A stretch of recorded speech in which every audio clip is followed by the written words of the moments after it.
Hello students, आज आपण येणाऱ्या परीक्षेच्या संदर्भातील काही MCQs याची चर्चा करणार आहोत.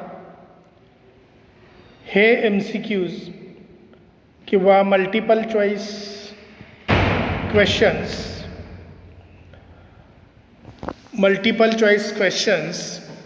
ट्रॅडिशनल क्रॉप, कमर्शियल क्रॉप, त्याचबरोबर मेथड्स ऑफ रिप्रोडक्शन आणि हायब्रिड रिप्रोडक्शन या 4 चॅप्टरवरती आहेत. अशा स्वरूपाचे MCQs तुम्हाला 25 मार्काच्या टेस्टला विचारले जातील. पॅरलल क्वेश्चन्स असतील, काही याच्यातलेही असतील, याच्यासारखे असतील. तुम्हाला साधारणतः थोडी आयडिया यावी. तुम्ही कमर्शियल आणि ट्रॅडिशनल क्रॉपबद्दल बरेचसे MCQsबद्दल आपण गुगल मीटलाही चर्चा केलेली आहे. पण हायब्रिड सीड प्रोडक्शन आणि मेथड्स ऑफ रिप्रोडक्शन यावरती सुद्धा काही MCQs निघू शकतात, येऊ शकतात. तर आपण बघूया. इथे पहिला जो प्रश्न विचारलेला आहे, botanical name of gram. Option दिलेले आहेत: ट्रिटिकम एस्टिवम, एरॅचिस हायपोजिया, सीसर एरिटिनम आणि ओरायझा सटायवा. तर ग्रामचं बोटॅनिकल नेम आहे सीसर एरिटिनम, म्हणजे ऑप्शन सी इथं करेक्ट आहे. ट्रिटिकम एस्टिवम व्हीट, एरॅचिस हायपोजिया ग्राउंडनट आणि ओरायझा सटायवा पॅडी हे वेगळे आहेत आणि ग्रामचं बोटॅनिकल नेम इथं आहे सीसर एरिटिनम. त्यानंतर दुसरा प्रश्न इथे दिलेला आहे: tikka is the important disease of dash dash crop. Option दिलेले आहेत: पॅडी, ग्राउंडनट, ग्राम आणि व्हीट. तर तुम्हाला माहिती आहे टिक्का हा डिसीज ग्राउंडनटवरती येतो, फंगल डिसीज आहे. सल्फर फंजिसाईड वापरून आपण ते कंट्रोल करतो. तर इथं योग्य उत्तर आहे ग्राउंडनट. आता इथं टिक्का विचारलेला आहे. तुम्हाला विप्समट ऑफ शुगरकेन विचारला जाऊ शकतो, ग्राशी शूट ऑफ शुगरकेन विचारला जाऊ शकतो, बंची टॉप ऑफ बनाना विचारला जाऊ शकतो, गमोसिस हा संत्र्यावरील येणारा रोग विचारला जाऊ शकतो, लूसमट ऑफ व्हीट हा व्हीटवरचा रोग विचारला जाऊ शकतो. पॅरलल प्रश्न मी तुम्हाला सांगतोय. तर टिक्का इथं अप्रोप्रिएट किंवा योग्य उत्तर किंवा पर्याय आहे groundnut. Third, Indrayani is the variety of. तर तुम्ही म्हणाल डिलीटेड पोर्शनमध्ये व्हरायटीज टाकलेल्या आहेत किंवा पेस्ट अँड डिसीज आहेत, तरीसुद्धा व्हरायटीज एक 2-3 व्हरायटीज आणि 1 पेस्ट आणि 1 disease, important pest, important disease तुम्हाला करणं गरजेचं आहे. बऱ्याच वेळेला ब्रॉड क्वेश्चनमध्ये हे विचारलं जातं. पूर्ण डिलीटेड पोर्शनमध्ये टाकलेलं असलं तरी ऑब्जेक्टिव्हला किंवा ब्रॉड क्वेश्चनमध्ये 1 मार्कासाठी किंवा 1 मार्कासाठी 1 mark for 1 paste and 1 mark for 1 disease, name of the disease, name of the paste असं विचारलं जाऊ शकतं. तर इथं इंद्रायणी व्हरायटी ही सेंटेड व्हरायटी आहे. ऑप्शन दिलेले आहेत: पॅडी, ग्राम, सोयाबीन आणि व्हीट. तर इथं करेक्ट ऑप्शन आहे ग्राम, पॅडी. इंद्रायणी ही सेंटेड व्हरायटी आहे पॅडीची. तर ग्राममध्ये विशाल किंवा चाफा, वरंगळ, काबुली अशा व्हरायटीज तुम्ही लक्षात ठेवू शकता. सोयाबीनमध्ये क्लर्क, ब्रॅग, व्हीटमध्ये कल्याण सोना, त्याचबरोबर लोकवन, HD 2189 अशा व्हरायटीज तुम्ही पॅरलल लक्षात ठेवू शकता. किंवा मँगोमध्ये रत्ना, बनानामध्ये वसराई डॉर्फ, परत मँगोमध्ये अल्फान्सो, सॅटसुमा, संत्र्यामध्ये कराड 4-11, फुले प्रगती, ग्राउंडनटमध्ये एक 2-2 व्हरायटीज पाठ करायला हरकत नाही. चौथं पहा इथे क्वेश्चन दिलेला आहे, gram leaves contains dash dash acid. अतिशय महत्त्वाचा प्रश्न आहे. ग्राम लिव्जमध्ये कोणतं ॲसिड असतं? HCl hydrocyanic acid, carbonic acid, acetic acid का मॅलिक ॲसिड? तर करेक्ट आन्सर आहे मॅलिक ॲसिड. लक्षात ठेवा. नेक्स्ट गॉल फ्लाय ही पेस्ट आहे पहा, हार्मफुल इन्सेक्ट आहे. Gall fly is the important pest of dash dash crop, wheat, cotton, paddy आणि ग्राउंडनट. करेक्ट ऑप्शन आहे गॉल फ्लायचा पॅडी. पॅडीवरती गॉल फ्लाय येते. पायरीला शुगरकेनवरती, बोलवर्म्स कॉटनवरती, मीज फ्लाय ज्वारवरती. अशा काही पॅरलल पेस्ट तुम्ही इथे लक्षात ठेवू शकता. Sixth botanical name of mandarin orange. पुन्हा इथं बोटॅनिकल नेम विचारलेलं आहे. गुगल मीटला वारंवार मी सांगितलेलं आहे की 11 क्रॉपचे बोटॅनिकल नेम्स तोंडपाठ पाहिजेत. 9 क्रॉप आपले कमर्शियल आणि ट्रॅडिशनलमध्ये होतात आणि सीड प्रोडक्शनमध्ये ज्वार आणि कॉटन याचे बोटॅनिकल नेमसुद्धा तुम्हाला पाठ पाहिजेत. तर botanical name of mandarin orange, citrus reticulata, citrus indica, musa species आणि सॅकॅरम स्पेसीज. तर इथे सिट्रस रेटिक्युलेटा अल्फाबेट ए जे आहे ते करेक्ट ऑप्शन आहे. सिट्रस इंडिका चुकीचं आहे. मुसा स्पेसीज किंवा मुसा कॅव्हेंडिश हे बनानाचं आहे. सॅकॅरम ऑफिसनॅरम किंवा सॅकॅरम स्पेसीज हे शुगर कॅनचं आहे. तर इथं करेक्ट आन्सर आहे citrus reticulata. Next is a variety of banana. CO 7219, Harisal, cricket ball आणि रत्ना. तर इथे बनानाची व्हरायटी आहे हरिसाल. केळी पिकली तरी त्याची जी साल आहे ती हिरवीच राहते.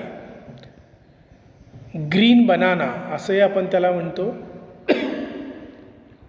हरिसाल ही व्हरायटी बनानाची आहे. 7219 शुगर केनची आहे. क्रिकेट बॉल चिकूची आहे की जे तुम्हाला नाही आहे आणि रत्ना मँगोची आहे. तर correct option Harisal. Partial hilling of soil against sugarcane crop is called as. तर त्याला आपण तगरणी म्हणतो. इथं डिसकरिंग म्हटलेलं आहे, हार्वेस्टिंग म्हटलेलं आहे, तगरणी म्हटलेलं आहे आणि रटोनिंग म्हटलेलं आहे.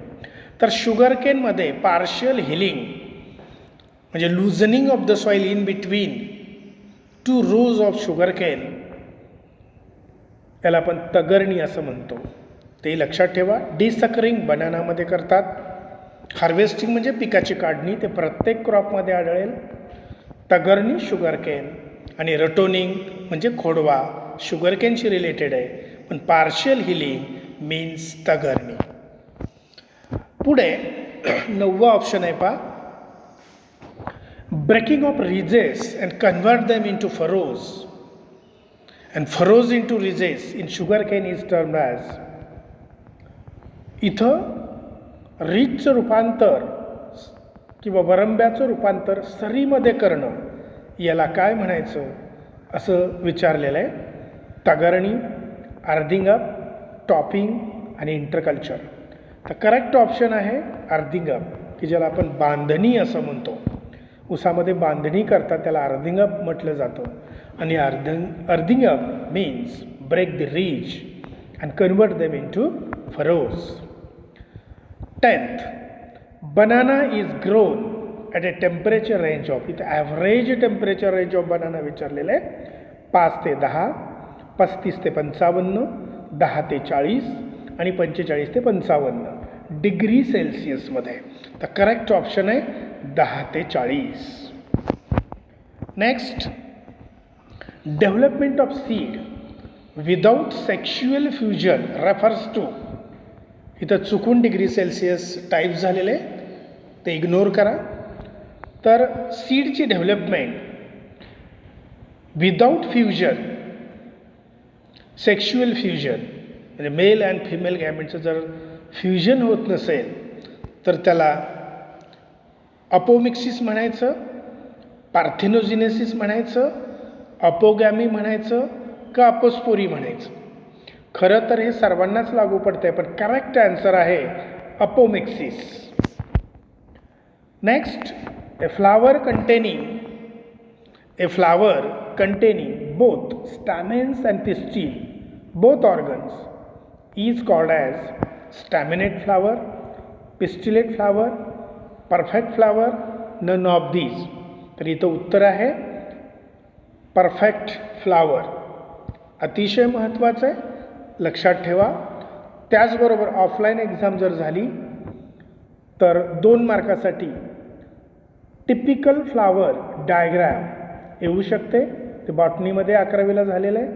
तर फ्लावर आणि फ्लावरचे पार्ट्स तुम्हाला काढता आले पाहिजे. 13 जे MCQs आहे. Reproduction which does not involve fusion of male and female gametes, थोडासा रिपीट झालेला प्रश्न आहे. अपोमिक्सिस, असेक्शुअल, व्हेजिटेटिव्ह आणि ऑल अबोव. तर इथे करेक्ट आन्सर आहे ऑल अबोव. व्हेजिटेटिव्हमध्येही फ्युजन नसतं, असेक्शुअल म्हणजेच व्हेजिटेटिव्ह तिथंही फ्युजन नसतं, आणि अपोमिक्सिस तिथंही फ्युजन नसतं.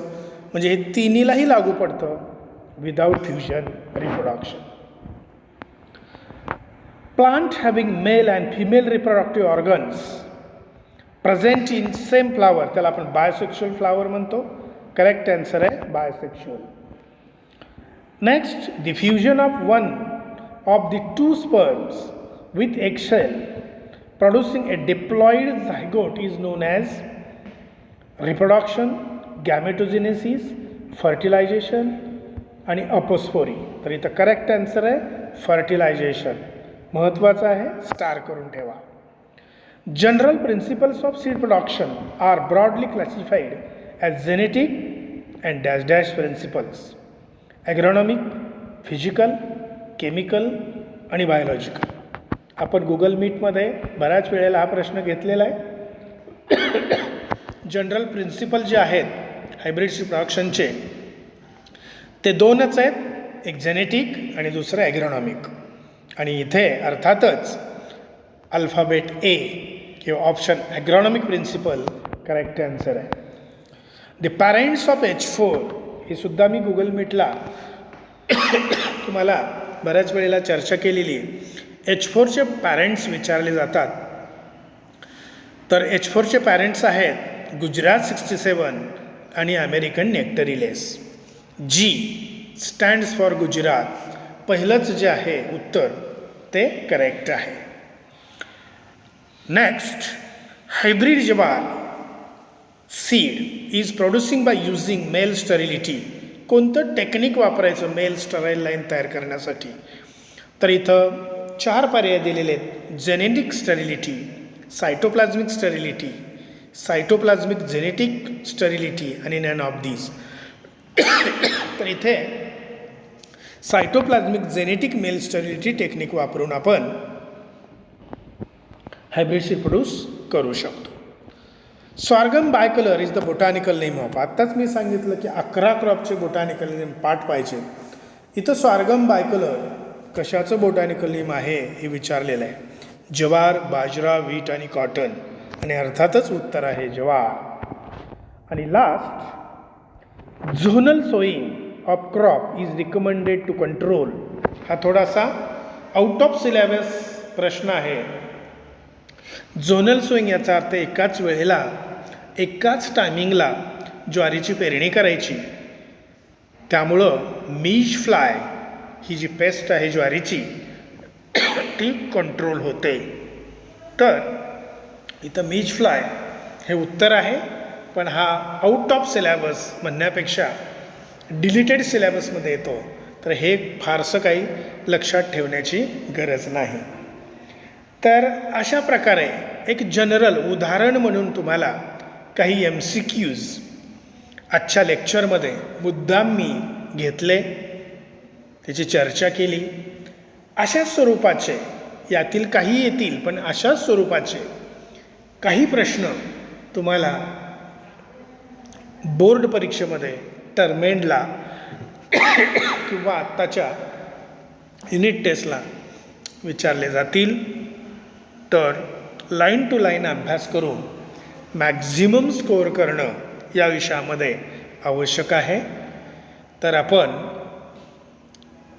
आज 20 प्रश्न MCQचे आणि त्याचे करेक्ट ॲन्सर याबद्दल चर्चा केली. तुम्हाला याचं आकलन व्यवस्थित झालेलं असेल असं गृहीत धरतो आणि इथेच थांबतो. धन्यवाद.